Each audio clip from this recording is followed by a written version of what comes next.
Hello everyone, welcome to creative mathematics teaching and I M a teacher Dipankar. আজকের ভিডিওতে আমরা তোমাদের দশম শ্রেণী অর্থাৎ ক্লাস 10 কোষে দেখি 4-এর অর্থাৎ তোমাদের সমকোণী চৌপল বা আয়তঘন যে চ্যাপ্টারটি ছিল সেখানকার আমরা এমসিকিউ, শূন্যস্থান পূরণ, সত্য মিথ্যা এবং সংক্ষিপ্ত তথ্যমূলক প্রশ্ন উত্তরগুলো আজকের ভিডিওতে আমরা আলোচনা করব। আগের ভিডিওগুলোতে আমরা বাকি সমস্ত বড় কোশ্চেনগুলো আনসার করে নিয়েছি। যদি তোমরা না দেখে থাকো অবশ্যই তোমরা ভিডিওর ডেসক্রিপশন বক্সে লিঙ্ক পেয়ে যাবে প্লেলিস্টের, সেই প্লেলিস্ট থেকে বাকি সব অঙ্কগুলো তোমরা একবার দেখে নিও। ঠিক আছে, চলো আমরা আজকে 24-এর এ নাম্বারটা থেকে শুরু করি। তার আগে একটা কথা বলে দিই, যদি ভালো লাগে চ্যানেলটি সাবস্ক্রাইব করতে অবশ্যই ভুলবে না। ঠিক আছে, চলো 24-এর এ 1 নাম্বার কি বলেছে দেখো। বলেছে একটি সমকোণী চৌপালাকৃতি বাক্সের ভিতরের আয়তন হচ্ছে 440 ঘন সেন্টিমিটার এবং ভিতরের ভূমিতলের ক্ষেত্রফল 88 বর্গ সেন্টিমিটার। তাহলে বাক্সটির ভেতরের উচ্চতা কত হবে? ঠিক আছে, তাহলে তোমাকে বলে দিয়েছে কি বলো তো, আয়তন বলেছে বাক্সের 444 ঘন সেমি। তো লিখে নাও, তাহলে বাক্সের আয়তন কি বলেছে? বাক্সের আয়তন 440 ঘন সেমি। এবার তোমরা খেয়াল করো, আমি আমার ভিডিওর শুরুতে যখন সূত্রগুলো শেখাই ওখানে বলেছিলাম যে আয়তনের ফর্মুলা কি বলো তো? আয়তন ফর্মুলা হচ্ছে ভূমির ক্ষেত্রফল ইন্টু উচ্চতা। কি? ভূমির ক্ষেত্রফল ইন্টু হচ্ছে উচ্চতা, এটা হচ্ছে আয়তনের কি ফর্মুলা। তাহলে আমি লিখে দিলাম আয়তনের জায়গায় ভূমির ক্ষেত্রফল ইন্টু উচ্চতা সমান যা বলেছিল তাই 444 বর্গ সেন্টিমিটার ঘন সেন্টিমিটার। এবার ভূমির ক্ষেত্রফল কত বলেছে দেখো কোশ্চেনে, ভূমির ক্ষেত্রফল বলেছে 88, এখানে বসিয়ে দাও। তাহলে 88 ইন্টু উচ্চতা সমান হচ্ছে 440। এবারে 88 দিয়ে তুমি কি করবে? 88 দিয়ে যদি ওপারে নিকে ভাগ করে দাও তাহলে তুমি পেয়ে যাবে উচ্চতা। তাহলে বা উচ্চতা তুমি খুব সহজে পেয়ে গেলে। তাহলে বা উচ্চতা অর্থাৎ বাক্সটির ভেতরে উচ্চতা যা বার করতে বলেছে সমান হচ্ছে 440 বা হচ্ছে 88। তুমি দেখো 5 দিয়ে কেটে গেল, তাহলে উচ্চতা কত বেরোলো? 5। তাহলে তোমার আনসার কত হলো? বি অর্থাৎ 5 সেন্টিমিটার। ঠিক আছে, এবার যদি এটাকে আরও শর্টে করতে চাও, কি করতে চাও? আরও শর্টে, তার একটা টেকনিক দেখে নাও। কি টেকনিক? যদিও যারা বিভিন্ন রকম পরীক্ষা দেবে, যেমন খুব শীঘ্রই তোমাদের 2022 সালে জুন মাসের 11 তারিখে অনুষ্ঠিত চলেছে এনএম নার্সিং, তারা যদি ভিডিওটি দেখো তাদের জন্য ভিডিওটি কিন্তু খুব উপকৃত হবে, কারণ এই ধরনের অঙ্কগুলো কিন্তু তোমাদের পড়বে। ঠিক আছে, কারণ এগুলো এমসিকিউ, ছোট অঙ্ক। তো এই এমসিকিউ প্রথমত আমাদের পরীক্ষাতে যতটা কম সময় প্রয়োজন তার মধ্যেই করাটা উচিত। তো কী করে বলো তো, যদি দেখো তোমাকে কোশ্চেনে আয়তন বলে দেয়, কি বলে দেয়? আয়তন কত বলেছে? 440। আর তোমাকে বলে দিয়েছে কি বলো তো? ক্ষেত্রফল। ঠিক আছে, বার করতে বলেছে উচ্চতা।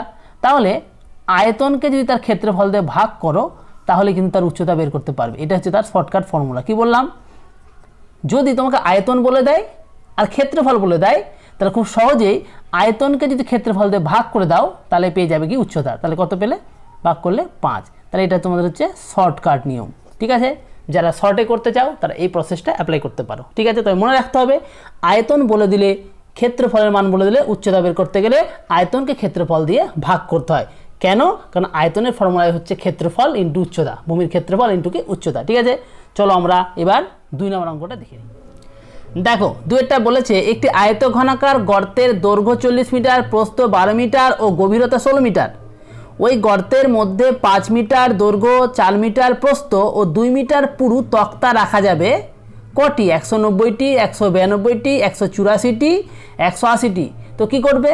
প্রথমে আয়তঘনাকার গর্তের আয়তন বের করবে, কারণ দৈর্ঘ্য প্রস্থ উচ্চতা বলে দিয়েছে। তার আয়তন কত হবে? দৈর্ঘ্য অর্থাৎ 40 ইন্টু প্রস্থ অর্থাৎ 12 ইন্টু হচ্ছে গভীরতা অর্থাৎ 16 ঘন মিটার। তারপর ওই গর্তের মধ্যে 5 মিটার দৈর্ঘ্য, 4 মিটার প্রস্থ এবং 2 মিটার পুরু কী রাখা আছে? তক্তা। তার তক্তা আয়তনও পেয়ে যাবে। তক্তা আয়তন কী হবে? 5 ইন্টু 4 ইন্টু হচ্ছে 2 ঘন মিটার।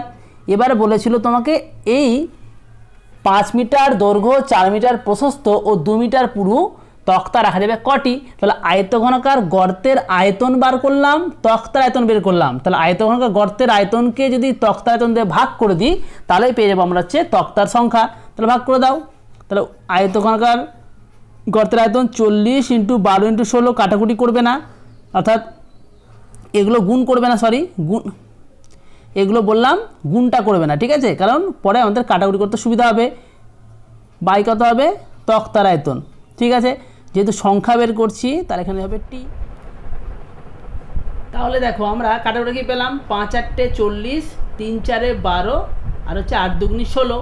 তা যদি গুণ করে দিই তাহলে কত হবে, 3 × 8 = 24, 24কে 8 দিয়ে গুণ করো, তাহলে 24কে যদি 8 দিয়ে গুণ করো তাহলে কত আসছে, 4 × 8 = 32, 2, 8 × 2 = 16, আর 3 হচ্ছে 19, অর্থাৎ 192টি, অর্থাৎ অপশন বি হচ্ছে তোমাদের সঠিক উত্তর। ঠিক আছে, চলো আমরা নেক্সট অঙ্ক দেখে নিই। দেখো তাহলে 3-এরটা কি বলেছে, একটি ঘনকের পার্শ্বতলের ক্ষেত্রফল 256 বর্গমিটার, ঘনটির আয়তন কত হবে, 64 ঘনমিটার, 216 ঘনমিটার, 256 ঘনমিটার না 512 ঘনমিটার।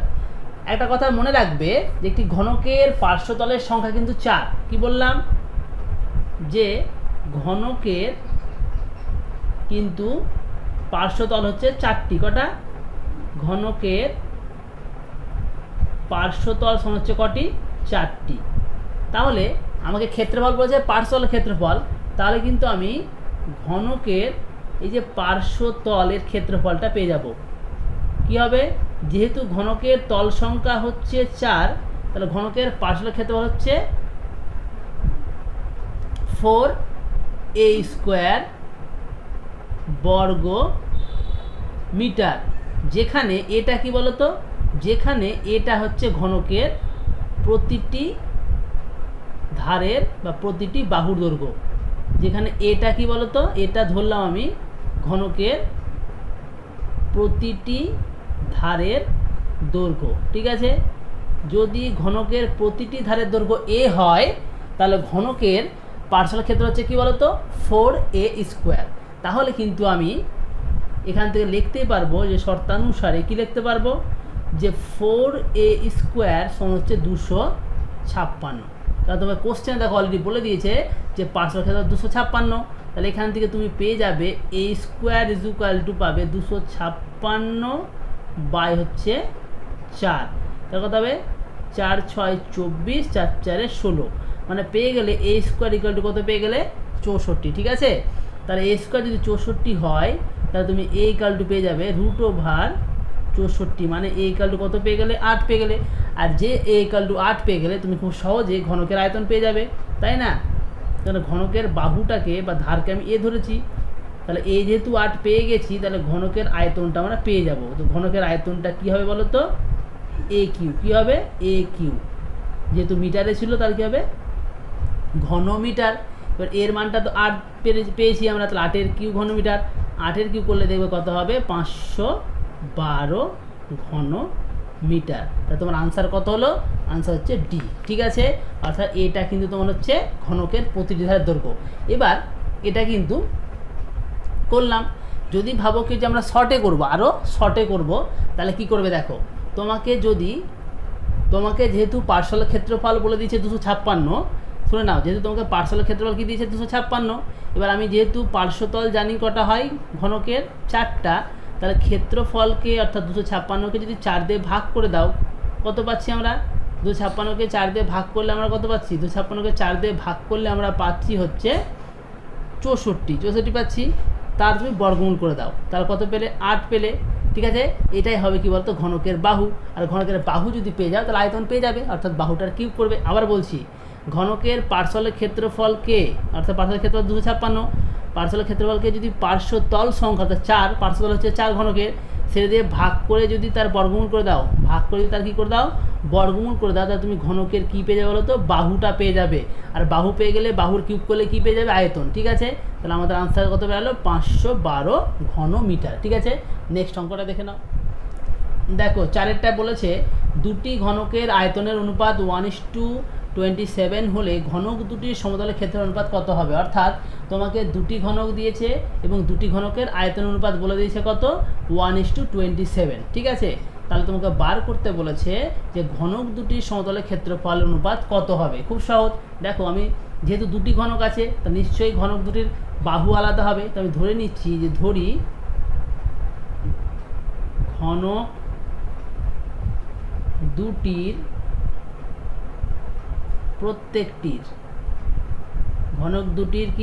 প্রত্যেকটির বাহুর দৈর্ঘ্য যথাক্রমে, যে দুটো ঘনক যেহেতু আছে তাহলে যথাক্রমে x একক এবং y একক। ঠিক আছে, দেখো বুঝতে পারলে কিনা? যেহেতু দুটি ঘনক আছে প্রত্যেকটির বাহুর দৈর্ঘ্য কী ধরলাম? একটা x একক ধরলাম, একটিকে y একক ধরলাম। এবার যদি ওদের বাহু x একক এবং y একক হয় তাহলে আয়তন কত হবে?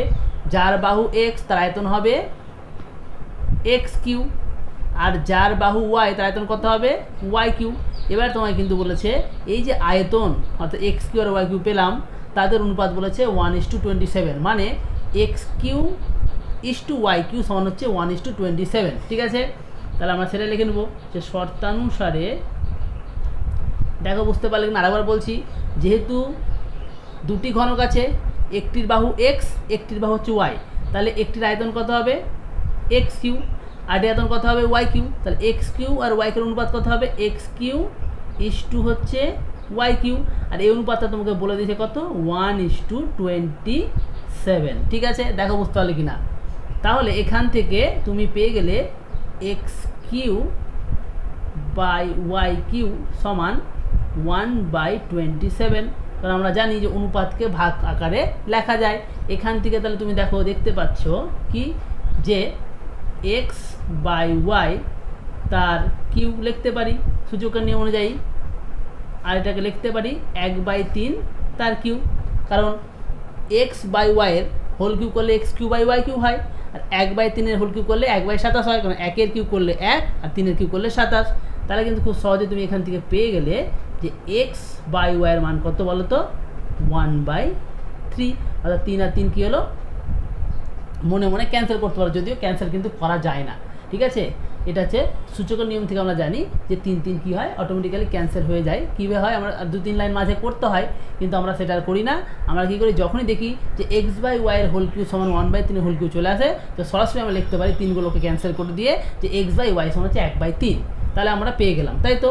এবার কিন্তু আমাকে তো এটা বার করতে বলেনি, আমি x বাই y এর মানটা এখান থেকে পেয়ে গেলাম, বাট আমাকে বার করতে বলেছে ওই যে ঘনক দুটি তাদের সমতলের ক্ষেত্রফল অনুপাত। তাহলে ঘনকটার বাহু যদি x হয়, দুটো ঘনক ছিল, একটার বাহু হচ্ছে x, তাই যখন ঘনকের বাহু x তখন তার সমতলের ক্ষেত্রফল ফর্মুলা কী আমরা জানি? 6x², আর যখন বাহু y তখন তার সমতলের ক্ষেত্রফল অনুপাত কী হবে?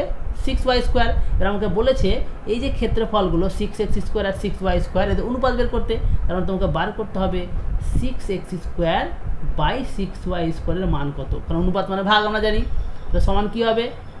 x² বাই y², তাই না? কারণ 6 আর 6 কেটে গেল, তাহলে এখান থেকে কী পেলাম? x বাই y তার হোল স্কোয়ার। এবার x বাই এর মান তো এখন বার করলাম 1/3, বসিয়ে দাও, তাহলে 1/3 তার হোল স্কোয়ার, মানে 1/3 হচ্ছে কত? 1/9। তার সমতলের ক্ষেত্র অনুপাত কত পেয়ে গেলে? 1:9। এই তো খুব সহজ ছিল, তাই না? আশা করি বোঝাতে পেরেছি। এবার কিন্তু যারা পরীক্ষা দেবে, বা এটা তো এমসিকিউ, আরও শর্ট করাটা উচিত, তাই না? এত বড় তো অঙ্ক করা সম্ভব না, অনেকটা টাইম খাবে, টাইম নষ্ট হবে, তো অঙ্কটা শর্টকাটও করা যায়। কী করে করবে? দেখো শর্টকাট নিয়মটা, তোমাকে আয়তন বলে দিয়েছে 1:27, তাই তো? আয়তন অনুপাত বলছে 1:27। 1:27 মানে কি? 1/27। এবার তোমাকে দেখবে এটা যেহেতু আয়তন বলেছে, কী বলেছে? আয়তন বলেছে, তাহলে তুমি দেখো তো 1/7 কার কিউব? 1/7 হচ্ছে 1/3 কিউব। ঠিক আছে, তাহলে তুমি বুঝে গেলে 1/7 কার কিউব বলো তো? 1/3 কিউব, তাই না? এবার আমাকে বের করতে বলেছে কি? ক্ষেত্রফল। কী বের করতে বলেছে? ক্ষেত্রফল। তো ক্ষেত্রফল মানে কি? স্কোয়ার, তাহলে স্কোয়ার করে দাও, তাহলে কত? 1/9। এটাই হচ্ছে উত্তর। দেখো খুব সহজে অঙ্কটাও কিন্তু হয়ে গেল এমসিকিউটা। যদি আয়তন বলে দেয় তো দেখবে যে ওটা কার কিউব, তোমাকে আয়তন বলেছে অনুপাত, তোমাকে আয়তনের অনুপাত বলে দিয়েছে 1/27, তো দেখবে তো 1/27 কার কিউব, আমি দেখতে পাচ্ছি 1/27 হচ্ছে 1/3 কিউব। তার মধ্যে বুঝে গেলে যে 1/3 যদি আমরা স্কোয়ার করে দিই, কারণ ক্ষেত্রফল মানে স্কোয়ার, তাহলে 1/3 এবার কী করবো আমরা স্কোয়ার যদি করে দিই তাহলে পেয়ে গেলাম 1/9, আর 1/9 মানে লিখতে পারবো 1:9। দেখো এটা হচ্ছে শর্টকাট প্রসেস। তো তোমরা শর্টকাট অ্যাপ্লাই করতে পারো, ব্রডকাট অ্যাপ্লাই করতে পারো। যদি 2 মার্কের দেয় তাহলে বড়টা করে দেখাবে, আর যদি এমসিকিউ করতে চাও তাহলে এইভাবে শর্টকাটে করলে আনসারটা বের করলেও পারবে। ঠিক আছে, নেক্সট অঙ্ক দেখো। দেখো 5এরটা বলেছে একটি ঘনকের সমতলের ক্ষেত্রফল এস বর্গ একক এবং কর্ণের দৈর্ঘ্য ডি একক হলে এস ও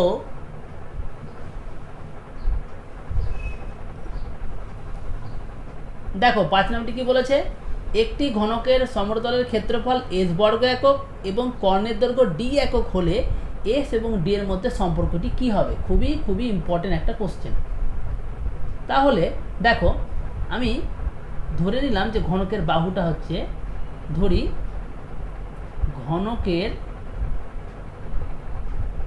প্রতিটি ধারের দৈর্ঘ্যটা আমি ধরে নিলাম, ঘনকের প্রতিটি ধারের দৈর্ঘ্য এক্স, কি ধরলাম এক্স একক। ঠিক আছে, এবার দেখো তোমাকে এসটা কি বলেছে বলো তো, তোমাকে এস বলেছে দেখো কোশ্চেনে ঘনকের সমতলের ক্ষেত্রফল। তো ঘনকের সমতলের ক্ষেত্রফল কি আমরা জানি, ঘনকের সমতলের ক্ষেত্রফল হচ্ছে 6x² বর্গ একক। তাহলে বুঝে গেলাম যে এস = হচ্ছে 6x²। দেখো বুঝতে পারলি কিনা, ঘনকের বাহু যদি এক্স হয় তাহলে ঘনকের সমতলের ক্ষেত্রফলের ফর্মুলা হচ্ছে আমরা জানি 6x² বর্গ একক। আবার এসটা বলেছে ঘনকের সমতলের ক্ষেত্রফল, তার মানে তুমি পেয়ে গেলে এস = কি পেয়ে গেলে 6x²। আবার ঘনকের কর্ণের দৈর্ঘ্য বলেছে ডি, কি বলেছে ঘনকের কর্ণের দৈর্ঘ্য ডি, তাহলে ডি আর ঘনকের কর্ণের দৈর্ঘ্যের ফর্মুলা আমরা কি জানি x√3, তার মানে পেয়ে গেলে ডি = কি x√3। এবার তোমাকে বের করতে বলেছে যে কি, যে এস আর ডি এর মধ্যে সম্পর্ক কোনটি হবে। তো খুব সিম্পল, তুমি কি করবে, তুমি এস কে d² দিয়ে ভাগ করে দাও। কি করবে, এস কে d² দিয়ে ভাগ করে দিবে। এবার তোমার প্রশ্ন আসতে পারে যে d² দিয়ে কেন ভাগ করলাম স্যার, আমি তো ডি দিয়েও ভাগ করতে পারতাম। হ্যাঁ, তো d² দিয়ে কেন ভাগ করলাম, কারণ দেখো ডি এর মানে একটা √ওভার আছে, তাই না, √3 আছে। তো √3টা দেখতে কেমন লাগে, দেখতে মনে হয় যে কত না জটিল ক্যালকুলেশন হচ্ছে, তাই না। তো জটিল ক্যালকুলেশনটা সহজ করার জন্য d² করলাম, কারণ d² করলে কী হয় আমরা জানি যে বর্গমূলটা কী হয়ে যায়, উঠে যায়, এই জন্য আমরা d² করলাম। তাহলে আমি s/d² মানটা বার করছি, তাহলে s/d² কী হবে দেখো, এস এর মান পুট করে দাও 6x² বাই ডি এর মান তুমি কি জানো x√3, তার কি হবে স্কোয়ার হবে, তাহলে সমান 6x²। আর দেখো x√3² করলে কী হবে বলো তো x² আর √3² করলে কত হবে 3, তাহলে দেখো x² কেটে গেল, 3 দুগুণি কত হলো 6। তা তুমি পেয়ে গেলে দেখো কি পেয়ে গেলে যে s/d² করে তুমি পেয়ে গেলে 2, কি পেলে s/d² করে তুমি 2 পেয়ে গেলে। এবার তুমি কি করবে বলো তো, একটু লিখে নিচ্ছি, তুমি পেয়ে গেলে যে s/d² হচ্ছে 2। কিন্তু দেখো অপশানে কিন্তু কোথাও এটা নেই, আছে কি, কোথাও আছে s = 6d², কোথাও আছে 3s = 7d, কোথাও আছে s³ = d², কোথাও আছে d² = s/2। তাহলে কোথাও অপশানে নেই, তাহলে একটু ক্যালকুলেশন করে নিই। 2 এর নিচে আছে 1, তো কোনাকুনি গুণ করে দাও, তা তুমি পাচ্ছ দেখো 2d² কি পাচ্ছ s। এবার তুমি এখান থেকে তো d² মানটা বার করো, তো তাহলে d² আমি পেয়ে গেলাম কি বলতো s/2। দেখো তো d² s/2 কোথাও আছে নাকি, এই যে দেখো অপশান ডিতে d² s/2 আছে। তাহলে বুঝে গেলাম যে তাদের এস আর ডি এর মধ্যে সম্পর্কটা কী হবে, যে d² s/2, অথবা বলতে পারো s = 2d²। ঠিক আছে, তুমি দুটোই বলতে পারো, এটাও বলতে পারো আবার এটাও বলতে পারো, যেটা অপশানে থাকবে তুমি সেটা অ্যান্সার। নেক্সট দেখো আমরা বিয়ের গুলো করে নেবো। বিয়ের গুলো বলেছে সত্য না মিথ্যা লিখি। বলেছে বিয়ের 1 নাম্বারটা, একটি ঘনকের প্রতিটি ধারের দৈর্ঘ্য দ্বিগুণ করা হলে ঘনকটির আয়তন প্রথম ঘনকের 4 গুণ হবে। আচ্ছা, তার মানে একটি ঘনকের কি বলেছে প্রতিটি ধারের দৈর্ঘ্য দ্বিগুণ করেছে, তার নিশ্চয়ই দ্বিগুণ করার আগে একটা ঘনক ছিল আর দ্বিগুণ করার পরে আবার একটা ঘনক হয়েছে, তাই না। তার দ্বিগুণ করার আগে যে ঘনকটা ছিল তাকে আমরা বলবো মূল ঘনক, আর দ্বিগুণ করার পরে যে ঘনকটা এলো তাকে আমরা বলবো পরিবর্তিত ঘনক, কারণ পরিবর্তন করা হলো দৈর্ঘ্যটাকে, তাই না। তো দেখো তাহলে আমি ধরি ঘনকের, ঠিক আছে, ঘনক তো না, তুমি মূল ঘনকই ধরতে পারো। ধরি মূল ঘনক, মানে প্রথমে যে ঘনকটা ছিল সেটা মূল ঘনক বলছি। ধরি মূল ঘনকের প্রতিটি ধারের দৈর্ঘ্য এক্স একক। ঠিক আছে, আমি মূল ঘনকের প্রতিটি ধারের দৈর্ঘ্য ধরলাম এক্স একক, তাহলে আমি এখান থেকে সহজেই পেয়ে গেলাম যে মূল ঘনকের আয়তনটা পেয়ে গেলাম। যেহেতু মূল ঘনকের ধারের দৈর্ঘ্য পেয়ে গেছি এক্স একক, তাহলে আয়তন পেয়ে যাব। আয়তনের ফর্মুলা কী বলো তো? এক্স তার কিউব করলে হয়ে যাবে ঘন একক। ঠিক আছে, এবার বলেছিল এই যে মূল ঘনক যার ধারের দৈর্ঘ্য এক্স ছিল, বলছে তার দৈর্ঘ্যটাকে দ্বিগুণ করো। তো দ্বিগুণ করলে ঘনকটা কী হয়ে যাবে? পরিবর্তন হবে, তাহলে পরিবর্তিত ঘনক হয়ে যাবে। তাহলে পরিবর্তিত ঘনকের বাহুটা কত হয়ে যাবে? দ্বিগুণ হয়ে যাবে, অর্থাৎ ছিল এক্স, তাহলে কত হয়ে যাবে? 2x। তো ওটাই লিখবো। অতএব পরিবর্তিত ঘনকের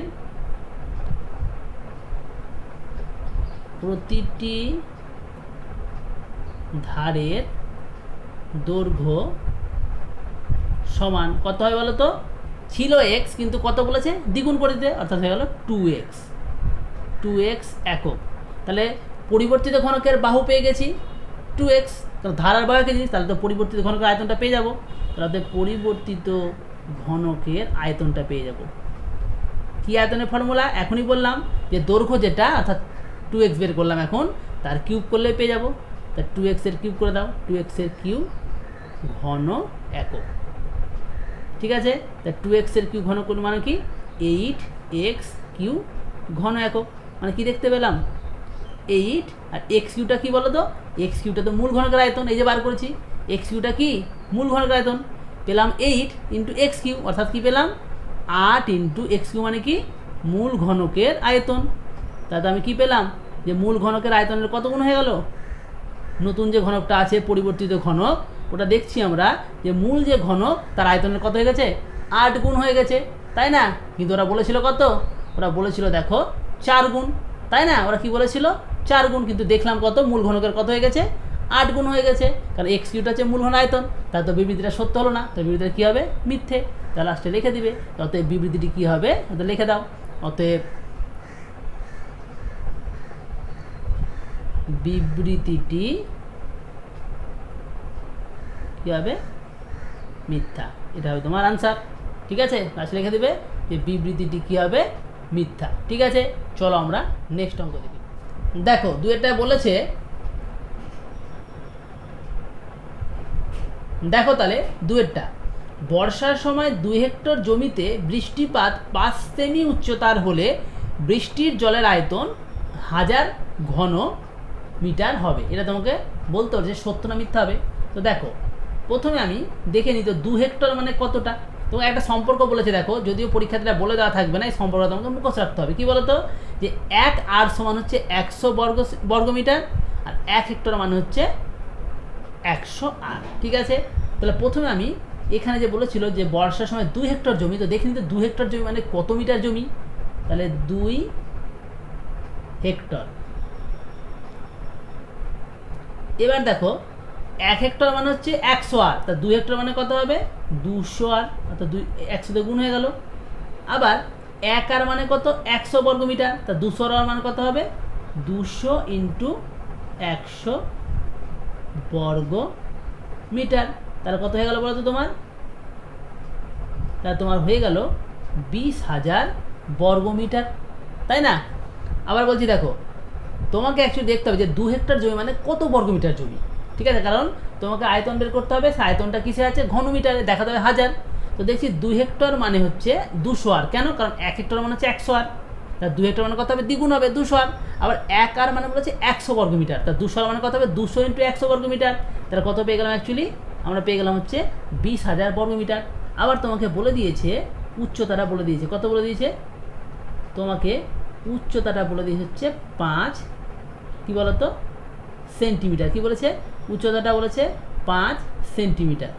তাহলে 5 সেন্টিমিটারকে তোমাকে কী বানাতে হবে? আগে তোমাকে 5 সেন্টিমিটার কিন্তু মিটার বানাতে হবে। কী বানাতে হবে? 5 সেন্টিমিটারটাকে মিটার। তো আমরা জানি যে সেন্টিমিটারকে মিটার বানাতে গেলে কী করতে হয়, 100 দিয়ে ভাগ করতে হয়। তাহলে 5কে তুমি 100 দিয়ে ভাগ করে দাও, তাহলে কী হয়ে গেল বলো তো, এটা হয়ে গেল মিটার। এবার আমি আয়তন মানে কি, আয়তন মানে আমরা কি জানি, ভূমির ক্ষেত্রফল ইন্টু উচ্চতা। তো ক্ষেত্রফল বলতে এটাই যে বর্গমিটার মানে বুঝে নিতে হবে ক্ষেত্রফল, এই যে বর্গমিটার লেখা আছে, বর্গমিটার নিয়ে বুঝে নিতে হবে কি এটা হচ্ছে ক্ষেত্রফল। উচ্চতা বের করলাম এটা, তাহলে আয়তন বের করতে বলেছে, আয়তন বের করে নাও। তাহলে অতএব বৃষ্টির জলের আয়তন, বৃষ্টির জলের কি আয়তন, এটা কিন্তু বৃষ্টির জলের উচ্চতা হবে, কি হবে এটা কিন্তু বৃষ্টির জলের কিন্তু উচ্চতা হবে, বা উচ্চতা লিখলেও হবে, ঠিক আছে। তাহলে আয়তনের ফর্মুলা কি বললাম, ভূমির ক্ষেত্রফল ইন্টু উচ্চতা। তো ক্ষেত্রফল কত পেয়েছি, ক্ষেত্রফল পেয়েছি 20,000, ক্ষেত্রফল পেয়েছি কত 20,000 ইন্টু উচ্চতা কত পেলাম 5/100 ঘন মিটার। 2 শূন্য 2 শূন্য কি হলো, কেটে গেল। তাহলে যদি আমরা গুণ করে দিই 5 দুগুণী কত 10, তাহলে কত পাচ্ছি 1000 ঘন মিটার। তাহলে কি দেখলাম, ঠিকই বলেছে ওরা যে বৃষ্টির আয়তন কত হবে 1000 ঘন মিটার। তাহলে রেখে দেবে লাস্টে বিবৃতিটি কি সত্য, তাহলে রেখে দেবে লাস্টে যে বিবৃতিটি কি হচ্ছে সত্য। এটা কিন্তু কি হয়ে গেল আমাদের সত্য হয়ে গেল, ঠিক আছে, বিবৃতিটি সত্য হয়ে গেল। এবার চলো আমরা সি এর শূন্যস্থান পূরণগুলো করে নিই, খুব সহজ জিনিস, এক লাইনেই হয়ে যাবে মুখোমুখি। এক নম্বরটা বলেছে দেখো, একটি সমকোণী চৌপলের কর্ণের সংখ্যা কটি। একটি সমকোণী চৌপলের দেখবে 4টা কর্ণ, কটার জন্য, একটা সমকোণী চৌপলের 4টি কর্ণ, ঠিক আছে। তারপর একটি ঘনকের একটি তলের কর্ণের দৈর্ঘ্য কী হবে, একটি ঘনকের একটি তলের কর্ণের দৈর্ঘ্য হবে কি বলতো, একটি তল বলতে তার একটি তল হচ্ছে বর্গাকার, তাই না।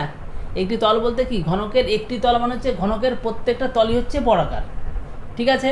আবার বলছি যে ঘনকের মোটামুটি 6টা তল, এবং 6টা তলই হচ্ছে কি বলতো তোমার বর্গাকার। তাহলে একটি তলের কর্ণের দৈর্ঘ্য বলছে মানে কি, একটি তল বলতে বর্গাকার তল। তো বর্গক্ষেত্রের কর্ণের দৈর্ঘ্য কী আমরা জানি, √2 ইন্টু একটি ধারের দৈর্ঘ্য কী হয়, √2 ইন্টু একটি ধারের দৈর্ঘ্য। তারপর সমকোণী চৌপলের দৈর্ঘ্য প্রস্থটা সমান হলে সেই ঘনপ্রস্থটা কী বলি, আমরা বলেছিলাম যে এটি আয়তঘন বা সমকোণী চৌপলের যখনই দৈর্ঘ্য প্রস্থটা সমান হয়ে যাবে তখন সেই ঘনপ্রস্থটাকে আমরা কী বলি, ঘনক বলি। কী বলি, ঘনক। যখন প্রথম আমি সূত্রগুলো পড়াই ফার্স্ট ভিডিও এই আয়তঘন বা সমকোণী চৌপলের, তখন আমি প্রথমে বারবার বলেছিলাম, ঠিক আছে। ওখান থেকে আনসারটা তোমরা সহজে পেয়ে যাবে যদি পড়ে থাকো বা দেখে থাকো। যাই হোক, আবার বলে দিলাম, এই হচ্ছে আমাদের শূন্যস্থান পূরণগুলো হয়ে গেল। এবার আমরা চলো 2-এর কোশ্চেনগুলো করে নিই, অর্থাৎ সংক্ষিপ্ত 2 প্রশ্নগুলো আনসারগুলো করে নিই, করলে আজকের ভিডিওটি আমাদের শেষ হয়ে যাবে, ঠিক আছে। এবং যদি ভালো লাগে তোমাদের অঙ্কগুলি বুঝতে পারো এবং তোমাদের হেল্প হয়, তাহলে একটাই রিকোয়েস্ট করব, তোমরা পারলে চ্যানেলটিকে সাবস্ক্রাইব করে নিও, তাতে তোমাদের অনেক হেল্প হবে। দেখো 25-এর 1 নাম্বারটা কী বলেছে, 25গুলো বলেছে সংক্ষিপ্ত তদন্ত প্রশ্ন, ঠিক আছে, প্রত্যেকটির জন্য 2 মার্ক করে। তো 25-এর 1 নম্বর কোশ্চেনটি কী বলেছে একটু দেখে নাও। বলেছে একটি আয়তঘনের তল সংখ্যা হচ্ছে x, একটি আয়তঘনের তল সংখ্যা কি বলেছে x, ধার সংখ্যা বলেছে y, এবং শীর্ষবিন্দুর সংখ্যা z, এবং কর্ণের সংখ্যা p হলে x minus y plus z plus p এর মান কত। আচ্ছা, তাহলে তোমার কি বলেছে, এক্সটা বলেছে তল সংখ্যা, আয়তনের কটা তল, আয়তনের 6টা তল, তাহলে x ইকুয়াল টু কত বলো তো 6 পেয়ে গেলাম। তারপর ওয়াইটা বলেছে ধার সংখ্যা, এটা আয়তনের কটা ধার, এটা আয়তন হচ্ছে তোমার 12টা ধার। কটা ধার বলো তো, 12টি ধার। আমি প্রথমে ভিডিওতে যখন সূত্রগুলো শেখাই তখন বুঝিয়ে দিয়েছিলাম কী করে হয়। তারপর তার ওয়াই মানটা 12 পেলাম। জেডটা বলেছে শীর্ষবিন্দু, জেডটা কী বলেছে শীর্ষবিন্দু, তাহলে জেড ইকুয়াল টু কী হবে 8, কারণ শীর্ষবিন্দু কটা আয়তঘন বা সমগ্র বলে 8টা। আর পিটা বলেছে কি বলতো কর্ণ, পিটা কি বলেছে কর্ণ। তো কর্ণ কটা হয় একটু আগে বললাম যে কর্ণ সংখ্যা কটা 4, তাহলে পি এর মান কত 4। এবার তোমাকে বলেছে তাহলে x minus y plus z plus P এর মানটা কত হবে, কিছুই না, তুমি এক্স ওয়াই জেড আর পি এর মানটা পেয়ে গেছো, বসে দাও। তাহলে 6 মাইনাস 12 প্লাস 8 প্লাস হচ্ছে 4, তাহলে কত হবে 6 আর 8 14, 14 আর 4 কত 18, 18 থেকে 12 বাদ দিলে কত হবে, 18 থেকে 12 বাদ দিলে হবে হচ্ছে 6। তাহলে তোমাদের এর মান কত হলো 6। কত সহজ ছিল তাই না। চলো আমরা নেক্সট অঙ্ক 2 নম্বরটা করি। দেখো 25-এর 2 নম্বরটা কী বলেছে, খুব সহজ অঙ্ক। দুটি আয়তঘনকের মাত্রাগুলির দৈর্ঘ্য বলে দিয়েছে। একটা হচ্ছে একটি আয়তঘনকের দৈর্ঘ্য হচ্ছে কি বলতো, মাত্রাগুলির দৈর্ঘ্য 4, 6, 4, এবং আরেকটি যে আয়তঘন আছে তার মাত্রাগুলির দৈর্ঘ্য হচ্ছে 8, 2h-1, কত 2 একক। যদি আয়তঘন দুটির ঘনফল সমান হয় তাহলে এখানে এই যে এইচটা দেখতে পাচ্ছি, এইচের মান কত হবে তা তোমাকে বার করতে পারছে। খুব সহজ, এখানে দুটি আয়তঘন আছে, কটি আছে? দুটি। তাহলে প্রথম আয়তঘনের তোমার মাত্রাগুলির দৈর্ঘ্য বলে দিয়েছে, তা আয়তন পেয়ে যাব। দ্বিতীয়টারও মাত্রাগুলির দৈর্ঘ্য বলেছে, আয়তন পেয়ে যাব। দুটো আয়তনকে সমান করতে বলেছে, এই যে লেখা আছে ঘনফল মানে আয়তন, সমান করতে বলেছে, সমান করলে এই পেয়ে যাব। তো লেখো প্রথম আয়ত ঘনের আয়ত ঘনক বা ঘন যাই বলো ঘনফল কী হবে? মাত্রাগুলি গুণ করে দাও, 4 × 6 × 4 ঘন একক। ঠিক আছে, দ্বিতীয়টা বের করে নাও, দ্বিতীয় আয়ত ঘনের ঘনফল 8 × 2h - 1 × কি 2 ঘন একক। এবার তোমাকে বলে দিয়েছে কোশ্চেনে যে কী হবে, আয়তনগুলো বা ঘনফলগুলো সমান, তার শর্তানুসারে সমান করে দাও। 4 × 6 × 4 অর্থাৎ প্রথমটার ঘনফল সমান হচ্ছে দ্বিতীয় ঘনফল 8 × 2h - 1 ইন্টু হচ্ছে কি 2। বা এবার তুমি কারোটি করো, দেখো 4 দুগুণি কত 8, 2 দুগুণি 4, 2 2 কী হলো কেটে গেল, তা তুমি অ্যাকচুয়ালি পেয়ে গেলে 6 = কি 2h - 1। তাহলে এখানে তুমি পেয়ে গেলে কি বলো তো, যে 6 মাইনাসটা দিকে আনলাম, -1 দিকে +1 হয়ে গেল, এটা হলো হচ্ছে 2h। তাহলে তুমি পেয়ে গেলে কি বলো তো 7 = কি পেয়ে গেলে 2h। 7 = 2h যদি পেয়ে যাও, তাহলে এখান থেকে তুমি h = খুব সহজেই পেয়ে যাবে কি বলো তো 7/2। আর 7কে যদি 2 দিয়ে ভাগ করার কথা হবে 3 দুগুণি 6, 1.0, 5 দুগুণি 10। তাহলে এই মান কত পেলে 3.5। খুব সহজে হয়ে গেল, তাই না? এটা হচ্ছে তোমাদের আনসার। নেক্সট অঙ্ক দেখে নাও, আমাদের 3 নম্বর অঙ্কটি কী বলে। দেখো 3-এরটা কিন্তু খুবই কমন একটি অঙ্ক, খুব সুন্দর করে বুঝে নাও। বলেছে একটি ঘনকের প্রতিটি ধারের দৈর্ঘ্য 50% বৃদ্ধি পেলে ঘনকটির সমতলের ক্ষেত্রফল শতকরা কত বৃদ্ধি পাবে তা হিসাব করে লিখি। ঠিক আছে, আচ্ছা, তার মানে ঘনকটির ধারের দৈর্ঘ্য যখন বৃদ্ধি করা হয়নি তখন সেটাকে মূল ঘনক ধরছি, মানে একটু আগে এরকমটা একটা অঙ্ক করালাম, ঠিক ওই রকমই যখন দৈর্ঘ্যটাকে ধারের দৈর্ঘ্যটাকে বৃদ্ধি করা হয়নি মানে বাড়ানো হয়নি তখন সেটা মূল ঘনক ছিল। যখন বাড়িয়ে দিলাম 50% তখন সেটা কী হয়ে গেল, ঘনকটা পরিবর্তন করা হয়ে গেল, তখন সেটাকে বলবো পরিবর্তিত ঘনক। তাহলে আমরা কী করব, সেই মূল ঘনক তারও বের করবো সমতলের ক্ষেত্রফল। আর যখন ধারের দৈর্ঘ্যটা চেঞ্জ হলো অর্থাৎ পরিবর্তন হলো, বাড়ানো হলো, তখনও আমরা কী পেলাম, পরিবর্তিত ঘনক পেলাম, তারও আমরা বের করবো কী বলো তো ক্ষেত্রফল সমতলের। এবার দুটো সমতলের ক্ষেত্রফল আমরা দেখব যে ক্ষেত্রফল বাড়লো না কমলো, যদি বাড়ে কতটা বাড়ে, এবং সেই বাড়াটা কী বের করতে বলেছে, যে সেই বাড়াটা অর্থাৎ যেটা বেড়ে গেল বা বৃদ্ধি পেল সেটা শতকরা কতটা বৃদ্ধি পেল। ঠিক আছে, তো দেখো তাহলে আমি ধরে নিচ্ছি যে ধরি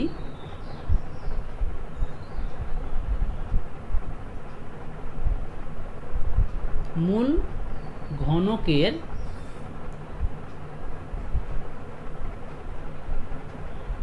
প্রতিটি ধারের দৈর্ঘ্য আমি ধরলাম 10, কি ধরলাম 10 একক।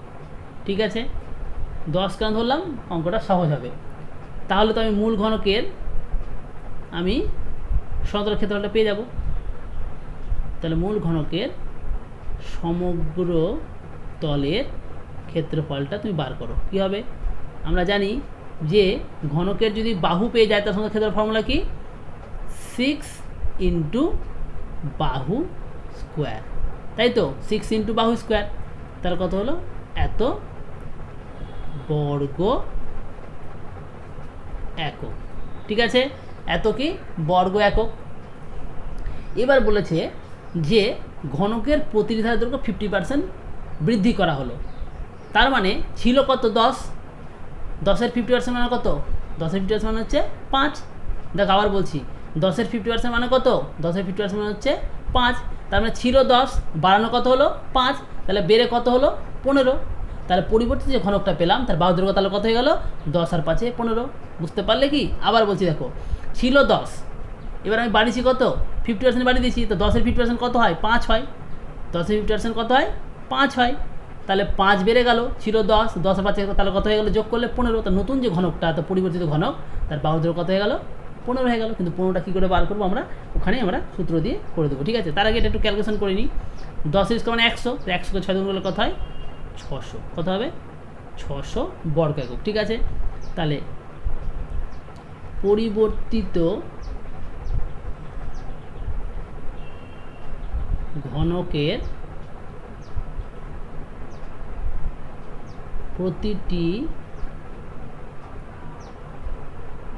ধারের দৈর্ঘ্য কত হবে? পরিবর্তিত ঘনক বলতে যার দৈর্ঘ্যটা 50% বাড়ানো হলো, সেটা কত হবে? দেখো দেখো ছিল কত 10, কত ছিল 10, বাড়ানো হলো মানে প্লাস কত বাড়িয়েছি 50%, তো কার 50% 10-এর, তা 10 × 50/100 এত একক। দেখো বুঝতে পারলে কিনা। আবার বলেছি পরিবর্তিত ঘনকের বাহুটা বা ধারের দৈর্ঘ্যটা 50% বাড়ানো হয়েছে, তাহলে ছিল 10, বাড়ানো হলো মানে প্লাস কত বাড়িয়েছি 50%, তাহলে 10 × 50/100, কারণ 10-এরই 50% বাড়ানো হয়েছে, তো 10 × 50/100, তাহলে 0 আর 0 0 0 কেটে তাহলে 5 হলো, তাহলে 10 আর 5 যোগ করলে কত হয়? 15 হয়। দেখো আমি বুঝিয়েও বললাম যে 15 হবে, তোমরা যদি এই লাইনটা করে না দেখাও, যদি 15 লেখো তাও হবে, যে ছিল 10, 50% বাড়িয়েছি মানে 5 বাড়িয়েছি, তাহলে কত হলো অ্যাকচুয়ালি 15। তুমি যদি ডিরেক্ট 15 লিখে দাও তাও কিন্তু। তাহলে পরিবর্তিত ঘনকের প্রতিটি ধারের দৈর্ঘ্য তো পেয়ে গেলাম 15, তাই না? 15, তাহলে আমি এবার পরিবর্তিত ঘনকের সমগ্র ক্ষেত্রফলটা পেয়ে যাব। কি ফর্মুলা? 6 × বাহু অর্থাৎ কত 15 তার স্কোয়ার বর্গ একক। ঠিক আছে, এটাও গুণ করে দাও। 15 স্কোয়ার করলে কত হয়? 15 স্কোয়ার করলে 225 হয়। 15 স্কোয়ার করলে কত হয়? 225। 225কে যদি 6 দিয়ে গুণ করো তাহলে কত হয় দেখো তো? 225কে 6 দিয়ে গুণ করলে হবে, দেখো ক্যালকুলেশন করে নাও। 225কে আমি 6 দিয়ে গুণ করছি, ঠিক আছে? তাহলে হবে 5 6 30, 6 দুগুণে 12 আর 3 15, হাত থাকে 1, 6 12 একে 13, কত হচ্ছে? 1350 বর্গ একক। ঠিক আছে, তাহলে পেলাম 1350 বর্গ একক। তাহলে ক্ষেত্রফল ছিল কত? 600, আর হলো কত তোমার? 1350। তাহলে কি হচ্ছে? বেড়ে গেছে। তাহলে কতটা বেড়েছে বার করে নাও। তাহলে আমি বললাম যে সমতলের ক্ষেত্রফলটা বৃদ্ধি পেয়েছে, কারণ মূল ঘনকের সমতলের ক্ষেত্রফল ছিল 600 বর্গ একক, আর পরিবর্তিত ঘনকের সমতলের ক্ষেত্রফল পেলাম 1350 বর্গ একক। তার মানে ক্ষেত্রফল 600 থেকে বেড়ে কত 1350 হয়েছে, তার মানে কিন্তু ঘনকের সমতলের ক্ষেত্রফল বেড়েছে। তো লিখছি তাহলে কতটা বেড়েছে বার করে নিই। কী করে বার করবো? বিয়োগ করে দিতে হবে। তো ঘনকের সমগ্র তলের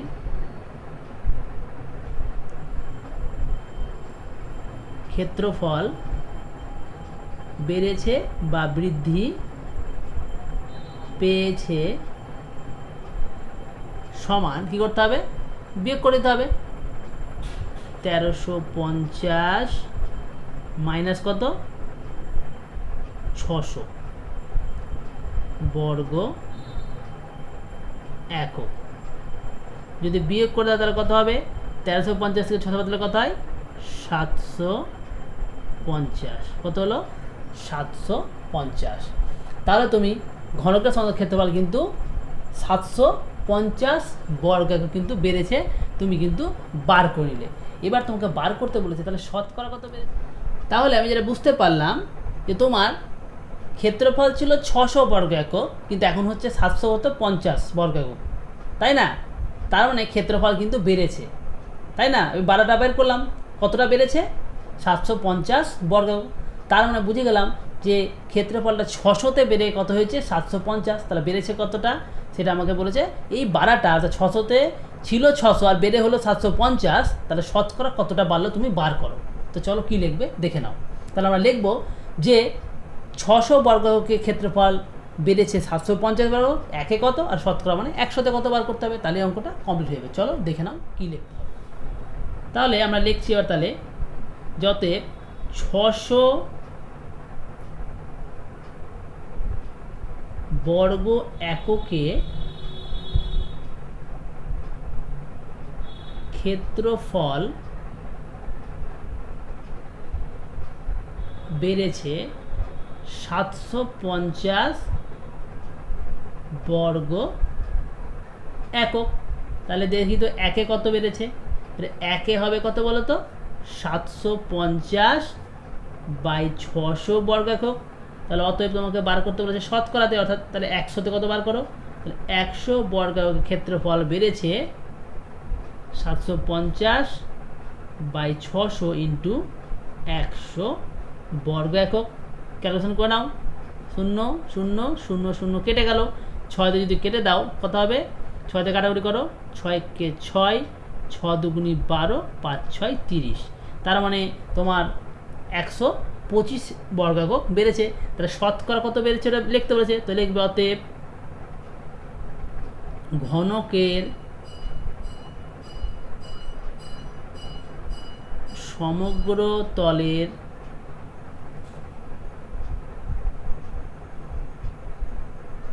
ক্ষেত্রফল বেড়েছে 125%। এই ছিল তোমাদের অঙ্কটি। খুবই কমন অঙ্ক, ঠিক আছে। যদিও অঙ্কটি তোমাদের 2 মার্কে দিয়েছে, বাট এটা কিন্তু 4 মার্কের কোশ্চেনে কিন্তু একবার এসেছে, 1-2 বার। তাহলে অবশ্যই এটাকে তোমরা 4 মার্ক ভেবে রেডি করবে, ঠিক আছে। চলো আমরা নেক্সট অঙ্ক দেখে নিই কী করতে হবে। দেখো 4এরটা কী বলেছে, 3টি নিরেট ঘনক যাদের প্রত্যেকটির ধারের দৈর্ঘ্য যথাক্রমে 3 সেন্টিমিটার, 4 সেন্টিমিটার এবং 5 সেন্টিমিটার। ঘনক 3টিকে গলিয়ে একটি নতুন নিরেট ঘনক তৈরি করা হলো। নতুন ঘনকটি একটি ধারের দৈর্ঘ্য কত হবে? তো খুব সহজ, নতুন যে ঘনকটা আছে তার ধারের দৈর্ঘ্য ধরে নাও। তা ধরি নতুন ঘনকটির একটি ধারের দৈর্ঘ্য সমান x সেন্টিমিটার, কারণ ধরে দৈর্ঘ্যগুলো কী বলেছে? x centimetre. এবার 3টে ঘনক ছিল, তাহলে প্রথম ঘনকটির আমি আয়তন বের করেছি। প্রথম ঘনকটির আয়তন একটু অ্যাড করে দিচ্ছি। 3 সেমি বাহু বিশিষ্ট প্রথম ঘনক, তার বাহুটা অ্যাড করেছি, ঠিক আছে। 3 সেমি বাহু বিশিষ্ট, বাহুটা উল্লেখ করলে সুবিধে। কী লিখবে তাহলে? 3 সেমি বাহু বিশিষ্ট প্রথম ঘনকটির আয়তন কী হবে? 3-এর কিউব করে দাও, ঘন সেমি, ঠিক আছে। তারপর কত পেয়ে গেলাম? 27 ঘন সেমি। একইভাবে কত পরে বের করো? 4 সেমি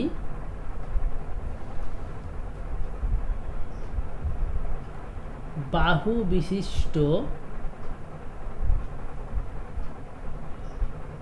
দ্বিতীয় ঘনকটির আয়তন সমান কত হবে? 4-এর কিউ ঘন সেমি। 4 কি করলে কত হবে? 64 ঘন সেমি। আর লাস্টে কি আছে? 5। তাহলে 5 সেমি বাহু বিশিষ্ট তৃতীয় ঘনকটির আয়তন সমান কী হবে? 5-এর কিউ ঘন সেমি। তাহলে 5-এর কিউ করলে কত হবে? 125 ঘন সেমি, ঠিক আছে। এবার তোমাকে বলেছিল যে এই 3টি ঘনকের গলিয়ে এটা কী বানাবো? নতুন নিরেট ঘনক। তা নতুন নিরেট ঘনক কী ধরেছি? ধার ধরে ধরেছি, x সেমি ধরেছি। তা তার আয়তনটা বের করি এবার। তাহলে নতুন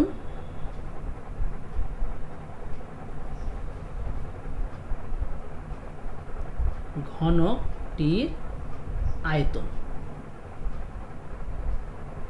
কী হবে? ওর ধার ধরে ধরেছি, x ধরেছি, তাহলে x কিউ ঘন সেমি, ঠিক আছে। এবার এই 3টে ঘনককেই, অর্থাৎ এই যে 3টে ঘনক, একটার আয়তন হচ্ছে 27, একটা 64, একটা হচ্ছে 125, এদেরকে গলেই বানিয়েছি নতুন ঘনক। তার নতুন ঘনকের যে আয়তন এক্স কিউ, সেটা ইজিক্যাল টু কী হবে? এই 3টে আয়তনের যোগফল, তাই না? কারণ এই 3টেকে মিলিয়ে তো নতুন ঘনক বানিয়েছি, তার মানে এই 3টের আয়তন যোগ করে যা হবে সেটা হচ্ছে নতুন আয়তন হবে। তাহলে শর্তানুসারে এক্স কিউ সমান 27 প্লাস 64 প্লাস 125। তাহলে যোগ করলে কত হবে দেখো তো? বা এক্স কিউ সমান 4009 সাথে 16, 2 4 6 8, হচ্ছে 10, 1 হচ্ছে 11, তাহলে হচ্ছে 216। 216 মানে কী জানি আমরা? 216 মানে কত দেখো তো? 216 মানে হচ্ছে 6-এর কিউ। 216 মানে কি? 6 কেন? 6 আর 6 গুণ করলে হচ্ছে 36, 36কে 6 দিয়ে যদি গুণ করি তাহলে 6 × 36 18, 3 হচ্ছে 21। ঠিক আছে, তাহলে আমি এখান থেকে পেয়ে গেলাম যেহেতু x Q is equal two 6q, তাহলে এক্স হলো কী পেলাম 6। তাহলে কিন্তু আমি নতুন ঘরটির ধারে ধরে কী ধরেছিলাম 6 এক্স ধরেছিলাম, তাহলে কিন্তু পেয়ে গেলাম কত এক্সের মান 6। উত্তর লিখে দিই, অতএব নতুন ঘনকটির একটি ধারের দৈর্ঘ্য সমান 6 সেন্টিমিটার। ঠিক আছে, খুব সহজে হয়ে গেল, তাই না? চলো আমরা আজকের ভিডিওর শেষ অঙ্ক করে নিই। যদি তোমাদের ভালো লাগে ভিডিওটি দেখে এবং উপকারে আসে তাহলে অবশ্যই কমেন্ট করে জানাবে কেমন লাগলো, এবং পারলে চ্যানেলটিকে অবশ্যই সাবস্ক্রাইব করবে। ঠিক আছে,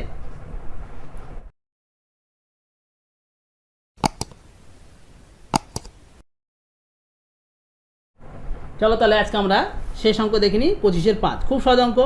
কী বলেছে, একটি ঘরের দুটি সংলগ্ন দেওয়ালের দৈর্ঘ্য যথাক্রমে 12 মিটার ও 8 মিটার, ঘরটির উচ্চতা 4 মিটার হলে ঘরটির মেঝের ক্ষেত্রফল কত হবে? আচ্ছা, তো খুব সহজ, ঘরটির মেঝের ক্ষেত্রফল, তাই তো? তো ঘরটির মেঝের ক্ষেত্রফল কী হবে বলো তো?